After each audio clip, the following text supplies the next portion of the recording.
Hello students. आज हम product rule के बारे में पढ़ने जा रहे हैं।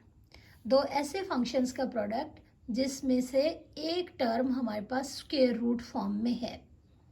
प्रोडक्ट रूल अप्लाई करने से पहले ज़रूरी है कि हम power rule, constant factor rule, sum rule और इसके अलावा जो रूल्स हम पहले से पढ़ चुके हैं जैसे आउटसाइड इनसाइड रूल है, इन तमाम रूल्स की हम प्रैक्टिस कर लें।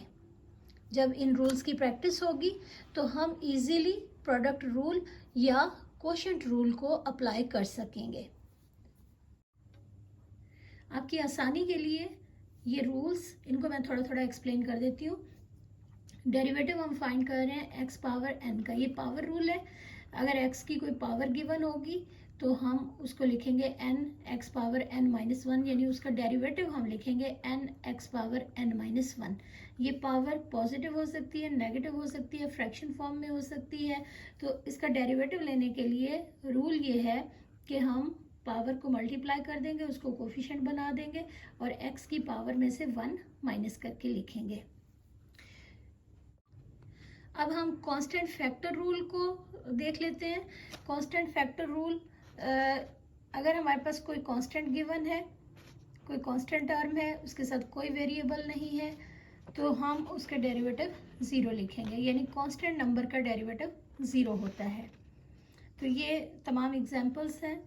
कांस्टेंट आपके पास पॉजिटिव भी हो सकता है, नेगेटिव हो सकता है, फ्रैक्शन फॉर्म में हो सकता है, किसी भी फॉर्म में हो, इवन जनरलाइज्ड फॉर्म में हो, तो भी हम इसका डेरिवेटिव ज़ीरो लिखेंगे। अब ये है आउटसाइड इनसाइड रूल, या इसको power rule of a function भी आप कह सकते हैं। हमारे पास एक function y equal F of x power n given है। इसका डेरिवेटिव लेते हुए ये पावर स्टार्ट में आ जाएगी, कोफिशिएंट बन जाएगा और पावर में से 1 माइनस कर लेंगे और इन साइड का डेरिवेटिव हम मल्टीप्लाई कर देंगे। जब हम आउटसाइड को सॉल्व कर रहे हैं यानी पावर को सॉल्व कर रहे हैं तो इन साइड यानी एफ ऑफ एक्स अपनी जगह पे इसी तरह आएगा। एफ ऑफ एक्स का हमने डेरिवेटिव नहीं लेना, इसको हमने कुछ नहीं करना, ये जैसे है इसको ऐसे ही हम लिख देंगे। और इसके बाद जब हम इन साइड का यानी ब्रैकेट के अंदर जो वैल्यू है उसका डेरिवेटिव लेंगे तो अब हम यहाँ पे पावर नहीं लिखेंगे। अब हम देखते हैं कि प्रोडक्ट रूल क्या होता है। प्रोडक्ट रूल हम उस वक्त अप्लाई करते हैं जब दो फंक्शंस मल्टीप्लाई हो रहे हों। एक फंक्शन को u और दूसरे को v कंसिडर कर लेंगे, या एक को हम फर्स्ट फंक्शन और दूसरे को हम सेकंड फंक्शन ले लेंगे। दो फंक्शंस हैं तो हमारे पास आंसर में भी दो ही टर्म्स आएंगी। ये दो टर्म्स सामने लिखी हुई है। फर्स्ट टर्म में हम लिखेंगे u derivative of v plus v derivative of u, यानी हर टर्म में एक फंक्शन का डेरिवेटिव है और दूसरा फंक्शन इसके साथ वैसे ही मल्टीप्लाई हो रहा है। यहाँ पे v का डेरिवेटिव ले रहे हैं और u के साथ इसको मल्टीप्लाई कर रहे हैं। इस टर्म में हम u का डेरिवेटिव लेंगे और v के साथ हम इसको मल्टीप्लाई करेंगे। इस रूल को हम ऐसे भी एक्सप्लेन कर सकते हैं, first function derivative of second plus second function derivative of first. अब इस प्रॉब्लम को सॉल्व करने के लिए हमें ज़रूरत पड़ेगी पावर रूल की, आउटसाइड इनसाइड रूल की, प्रोडक्ट रूल की। तो ये तमाम रूल्स जो अभी हमने डिस्कस किए हैं उनको अब हमने इस क्वेश्चन में अप्लाई करना है। हमारे पास एक फंक्शन है y equal x plus one square root of x square plus one. Both side पे हमने d ओवर डी एक्स लिखा जो कि ऑपरेटर है, जो बता रहा है कि हम डेरिवेटिव फाइंड करने जा रहे हैं विद रिस्पेक्ट टू x हम फाइंड करने जा रहे हैं। दो फंक्शंस हैं, एक x प्लस वन है और दूसरा x square plus one under root है। तो रूल के अकॉर्डिंग हम लिखेंगे first function into derivative of second plus second function into derivative of first. ये हमने फार्मूले के अंदर वैल्यूज़ पुट कर दिए। इस स्टेप तक हम जस्ट फार्मूले के अंदर वैल्यूज़ पुट कर रहे हैं।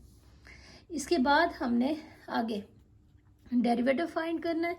एक्स प्लस वन वैसे ही मल्टीप्लाई हो रहा है, इसको हमने लिख दिया x square plus one power 1/2।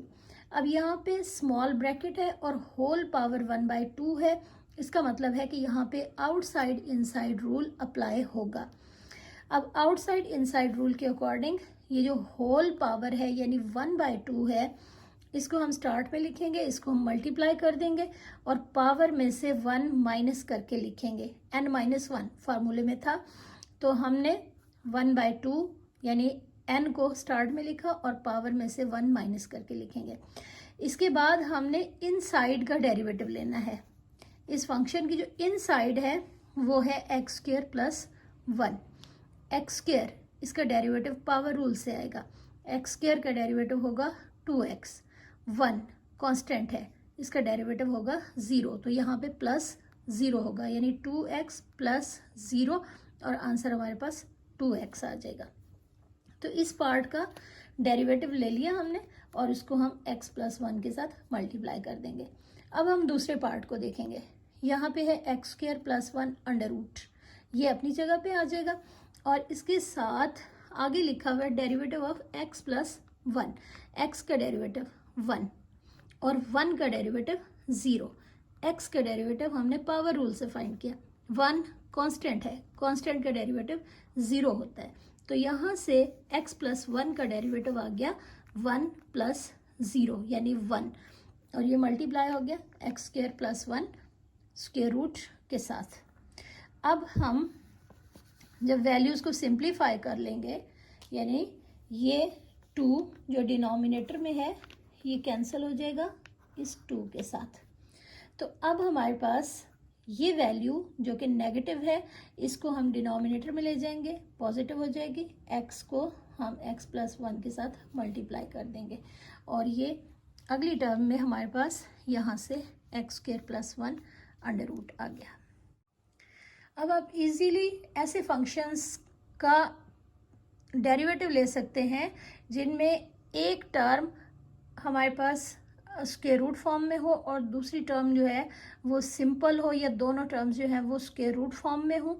तो इनका प्रोडक्ट लेके इनको वन टर्म बनाने की ज़रूरत नहीं है, बल्कि जैसे ये लिखा हुआ इसी फॉर्म में भी हम इनका डेरिवेटिव फाइंड कर सकते हैं। अगर आपको इस रूल को समझने में कोई प्रॉब्लम हो तो आप कमेंट में पूछ लीजिएगा। मेरे चैनल को सब्सक्राइब कर लीजिए ताकि मेरी आने वाली हर वीडियो आप तक पहुंच सके।